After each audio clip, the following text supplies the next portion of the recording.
is coaching against his idol. Marami rin silang natutunan kay mga Jello Rason eh. Sa mga games niya, kaya itong mga guards hindi na nahirapan sa transition.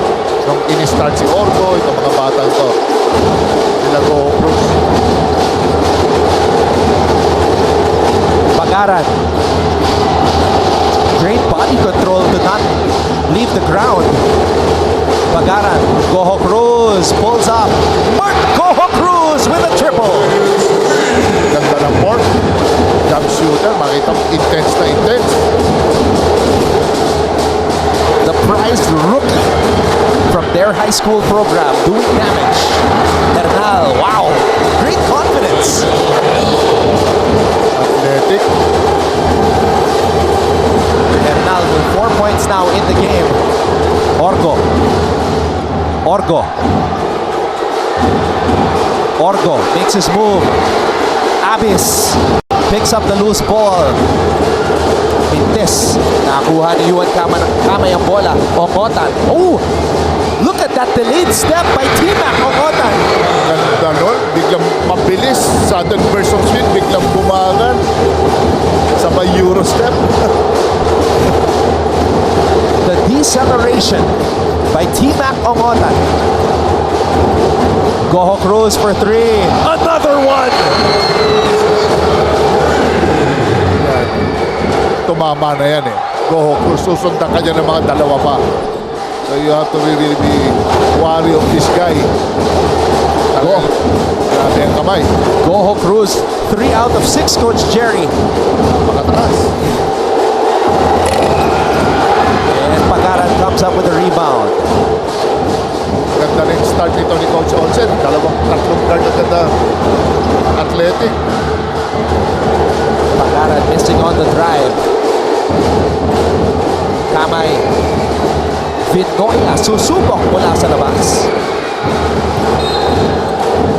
Pagaran unable to hold on to the basketball. And ito yung dalawang 3-pointers ni Mark Goho Cruz. That was the first one actually. Ito yung deceleration ni T-Mac Ongotan. At ito yung pangalawa.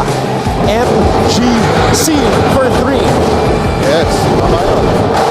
Medyo pagbago kang pasok, settle for an attack right away mo na. Papakuha ng kumpiyansa.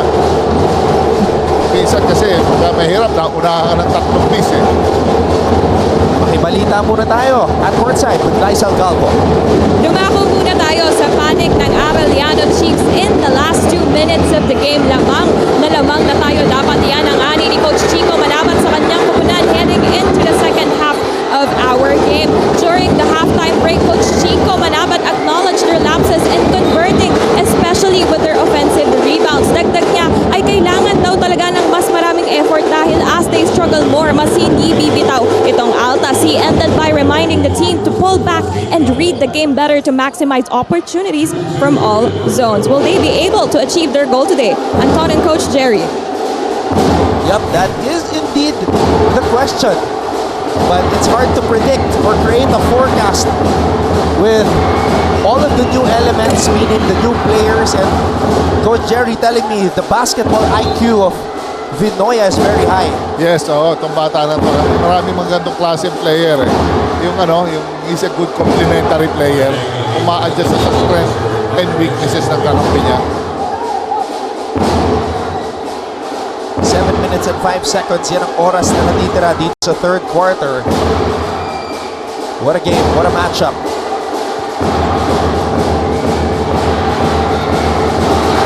Vinoya 6 the free throw.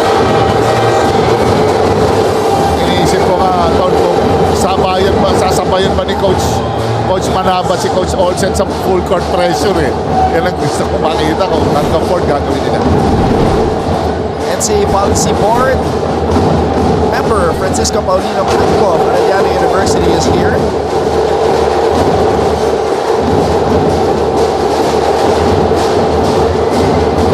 Orgo.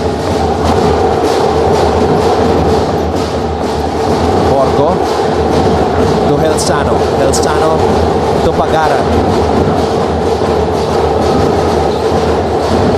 Goho Geronimo is on him. Geronimo trying to intimidate the rookie guard. Ganda ng depensa ng Arellano doon. Naka-shadow lang sila. They don't gamble on defense. Kamay to earn J. Geronimo, the former San Sebastian High School star, now a sophomore here for Arellano. Magandang collapse yung Orgo doon sa penetration ng Arellano, pero kaso tumama sa paa niya. Alam mo, Coach, itong lineup ngayon na pinasok ni Coach Olsen Racela, this might be Perpetual's best lineup. Orgo, Boral, Helsano, Goho Cruz, and Apis. It's a fast lineup. It's got shooting. They have experience as well, and even though Goho Cruz is a rookie, we know that he's no ordinary rookie. He was one of the best high school players coming out of his batch. Taon ganun, pagka rookie, no? Kakala mo, hindi masyado 2 tres, 4 na tres. Kahit sabi mo non-shooter yan, shooter na yan. Ayan ang mga defensive notes natin sa mga players. Tinamaan ka na ng non-shooter ng 3. Dikitan mo na. Wow, Goho Cruz! What a play! Oh my goodness! Goho Cruz going backdoor for the alley-oop.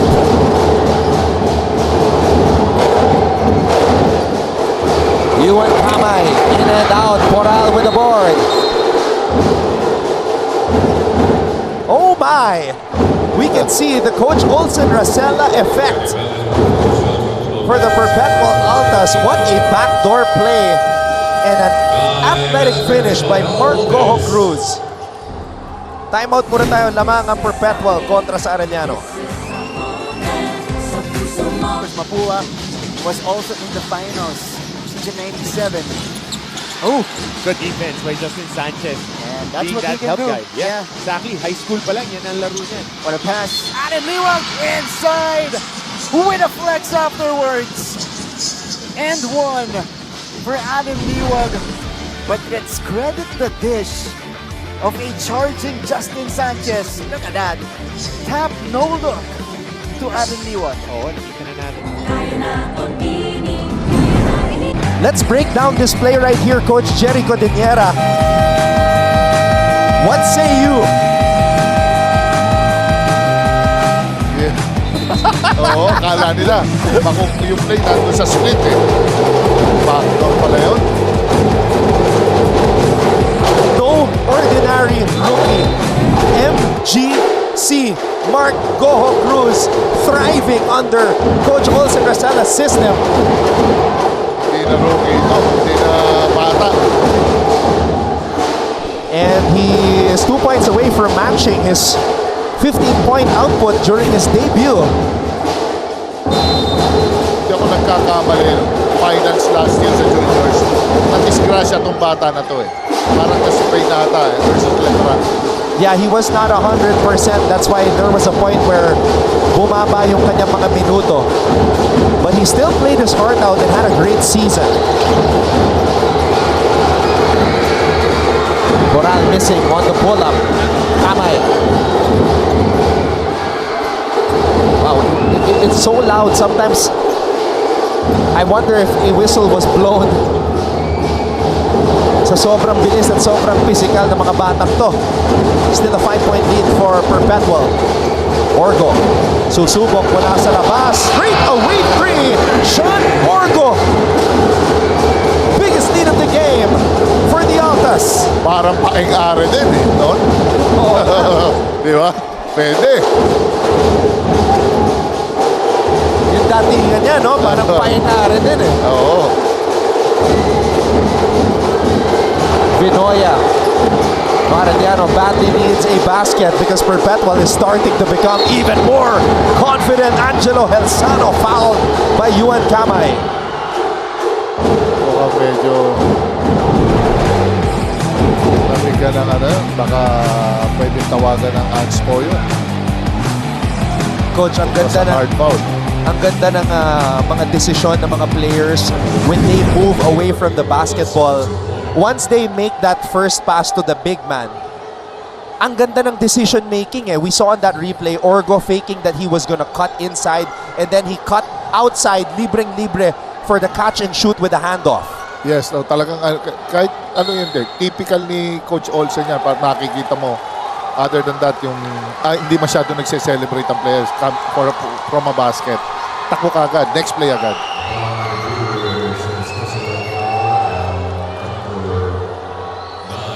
Tama ka, Coach. Unsportsmanlike foul na ang tinawag.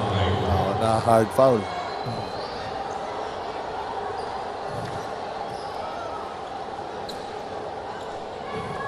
So, Angelo Helsano will shoot the free throws. Hasn't gone to the line today. Puro siya another good perimeter player ito.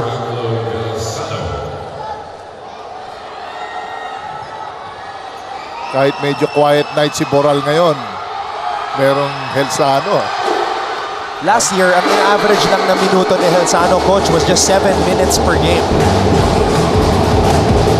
Alright, let's take a look at it one more time. Sa next na tumama. 2 for 2 sa pagkakataon na yun para kay Helsano. Saka yung ano niya, yung arrangement ng kamay niya, ang ganda. High finish, talagang hindi yung elbows niya nakalabas. Now a double-digit lead for Perpetua. Nunez. Orgo. Back to zone ng Arellano. Goho Cruz has to shoot. Goho Cruz decides to pass.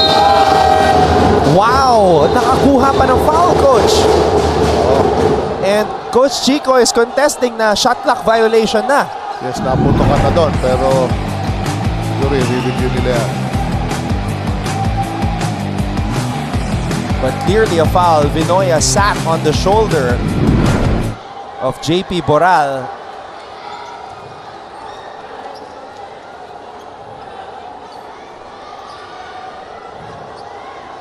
But that was a dangerous moment because when Goho Cruz turned around for the shot, that was less than 3 seconds to go. Pinasa pa niya sa ilalim. Nakita niya yung yung wingspan ni JP Boral. You can't miss him. And there, you can see the referee at the baseline signaling na foul. Sa sobrang ingay dito, Coach, di mo rin masabi kung tumawag ba ng foul o hindi. Yung Time na. referee. That count. Inabutan. Yun. Oh. So upon review, after review, Coach Chico Manabat, correct in saying that naubusan na nga ng oras ang Perpetua. Buti na lang kasi it's a defensive lapse coming from Kapulong. Sa kanya dumaan yung ball sa ulo niya. Hindi siya naka-man-u ball. Vinoya to JL Kapulong, and Kapulong draws a foul.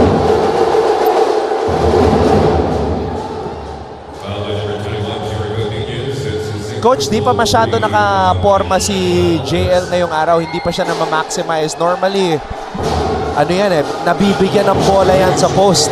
Yes, oo. Kumbaga, feed the beast. Correct. Hindi pa. Kasi kanina talagang inaano muna ni Coach Manabat yung team. Pinaiikot niya yung bola. Gusto niya lahat maging involved. Lahat magkaroon ng production. Pero kasi alam naman niya si JR Kapulong anytime of the game makakapuntos to. Third quarter, fourth quarter. Oh, Kapulong missing both free throws.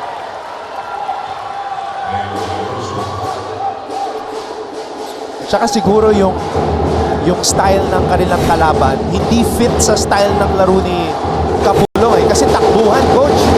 Yes, takbuhan at the same time, every time he bounce the ball, there's a quick, hindi naman double, pero yung slow double on the second, third dribble niya, pick up.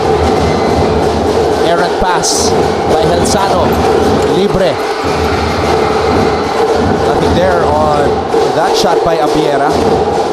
Goho Cruz. At nakikita natin na papatalo na yung defender ni Mark Goho Cruz. Boral. Crossover. Boral. The length. The athleticism. In and out on that shot though. Nunez. Nunez. Power move. No go. Abiera has the basketball. Medyo nagkakapilitan na ng tira dito. They have to settle down the offense para makakuha ng magandang tira itong Perpetual. Abiera stops, pops, doesn't drop. Boral comes up with the board. Medyo ganun din dito sa Arellano. Wala masyadong play. Masyadong nagiging impatient ng mga player. Goho Cruz pulls up. Mark Goho Cruz, 15 points again for the rookie. Oo, mga shimmy. Di ba? Shimmy, mga attack. Mga, parang Jimmy Butler, no? Ang classic attack yun eh. This rookie, Mark Goho Cruz, has been cooking.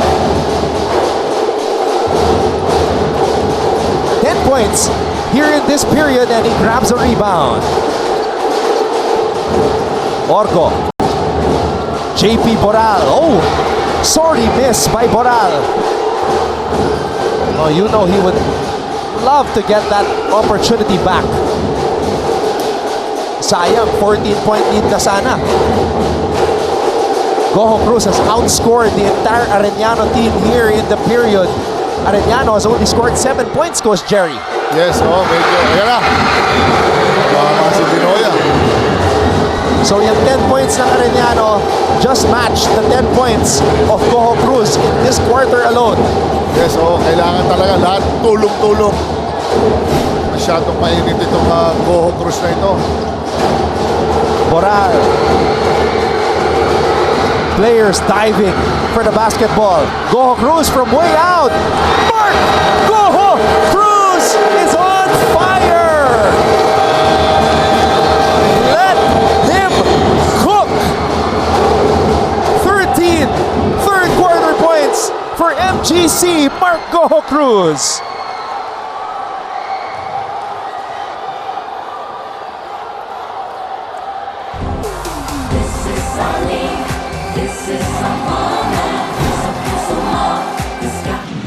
Aguimeñi from the corner. Nope. Inot. Bide. Top meta for the finish. Forcing another turnover and a transition layup. Highlight nyo na, hindi na binaba. Dampot, angat agad. And another takeaway. Inot. Full header seam. And Benilde has Perpetual rookie Mark Goho Cruz has turned the Phil Oil Eco Oil Center in San Juan into his own personal kitchen, and he is cooking up dishes for breakfast, lunch, and dinner. 13 points in the period for MGC. Grabing kamay na yun. Tsaka mapasensya. When in doubt, look for me. 18 points, coach. Oo. Career high already for Mark Goho Cruz. In-outscore yung Arellano din. Let's see what adjustment Coach Chico Manabat will make. Dahil kanina, pinasok na niya si Ern J. Geronimo na tumao dito kay Mark Goho Cruz. Omotan missing. Si Binoya lang ang naka 3 points pero talagang hindi magandang performance ng Arellano dito ngayon sa 3-point shooting. Totally opposite dito versus Perpetual na they scored on transition, putbacks, defensive rebounding, extra passes. Yeah. Oh, Nunez was not ready. Valencia with the interception or the takeaway.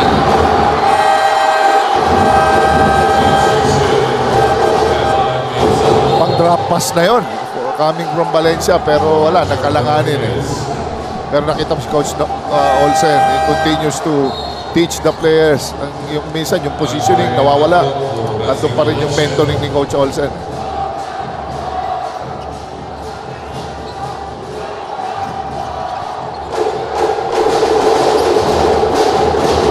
Point lead for Perpetual. Boral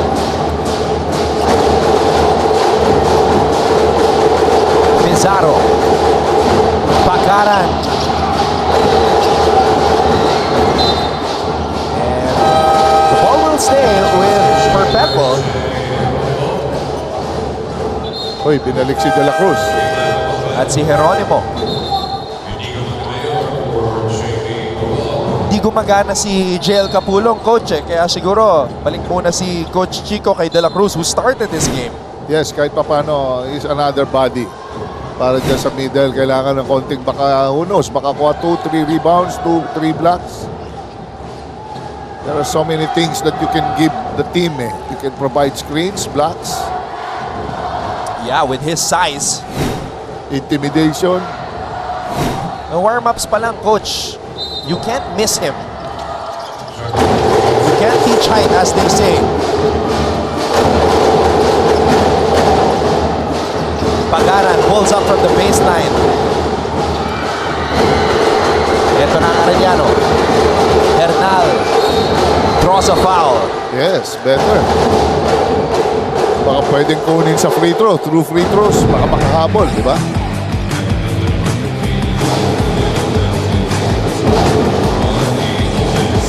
May mga times na hindi ka magtatama sa 3 points. Bad shooting night. Baka pwedeng makuha sa depensa.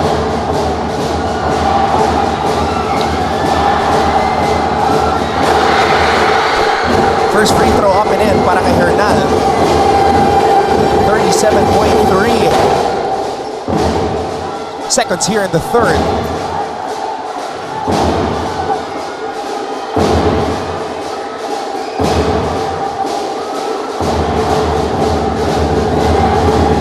Pinagpahinga na ni Coach Olsen yung mga key players niya like Moral, Ogo, Hernal, si Bo Cruz. It was reported by Gleisel earlier that Coach Olsen wants to stretch his rotation para makita yung laro ng lahat ng kanyang mga players. Yes, Don. Grabe. Naka-full court sila. Kahit naka-court defense, patiin pa rin. Inside pass. De La Cruz was there for the deflection. Mananatili ang bola dito sa Perpetual.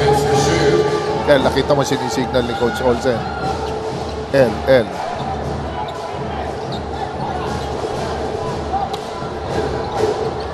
He sees it better, Coach Olsen. Sa place. Pagaran from the baseline. What a play. Sakto. What a play. Talagang point guard si Coach Olsen. Sakto kay Pagaran dyan. What Coach Jericho Denieres is explaining is nakikita niya sina Coach Olsen, sina Coach Ryan on the bench calling out the play at nakakatuwa makita na ine-execute ng mga players niya, Coach. Yes, so talagang detail si Coach Olsen. Kahit naman nung naglalaro si Coach Olsen, crucial minutes, you should know where the ball should go.